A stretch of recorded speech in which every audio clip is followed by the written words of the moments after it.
గుడ్డు మన ఆరోగ్యానికి ఎంత మంచిదో ప్రత్యేకంగా చెప్పనవసరం లేదు. ప్రతిరోజు ఉదయం పూట ఒక గుడ్డు తింటే శరీరానికి కావలసిన మాంసకృతులన్నీ అందుతాయి. గుండె ఆరోగ్యంగా ఉంటుంది, మెదడు చురుగ్గా పనిచేస్తుంది. అంతేకాకుండా జ్ఞాపక శక్తి పెరగడానికి ఎంతో మేలు చేస్తుంది. పిల్లలు ఎదగడంలో గుడ్డు తోడ్పాటును అందిస్తుంది. ఎముకలను స్ట్రాంగ్ గా చేస్తుంది. ఎగ్ వైట్ కన్నా గుడ్డులో ఉండే పచ్చసొన ఎక్కువ ప్రోటీన్లు కలిగి ఉంటుంది. ఇందులో విటమిన్ బి పుష్కలంగా ఉంటుంది.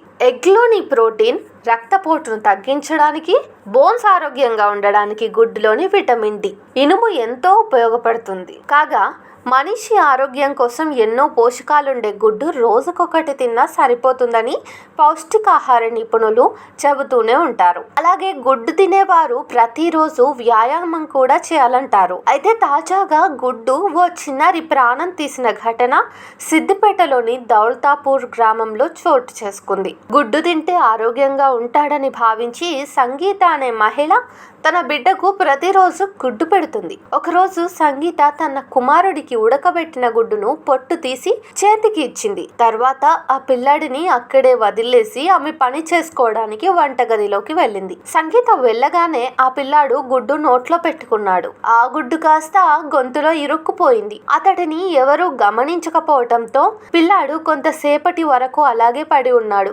తర్వాత తల్లిదండ్రులు చూసి వెంటనే సమీపంలో ఉన్న ఆసుపత్రికి తరలించారు. కానీ లాభం లేకపోయింది. పిల్లాడు అప్పటికే మరణించినట్లు డాక్టర్లు ధృవీకరించారు. కాగా తల్లిదండ్రులు ఫుడ్ ఇచ్చే విషయంలో చాలా జాగ్రత్త వ్యవహరించాలి. బలమైన ఆహార పదార్థాలు పెట్టడమే కాకుండా పిల్లలు వాటిని ఎలాగైతే తినగలుగుతారో చూడాలి. గుడ్డు, ఫ్రూట్స్ లాంటివి చిన్న చిన్న ముక్కలుగా కట్ చేసి ఇవ్వాలి. దగ్గరుండి వారికి తినిపించాలి.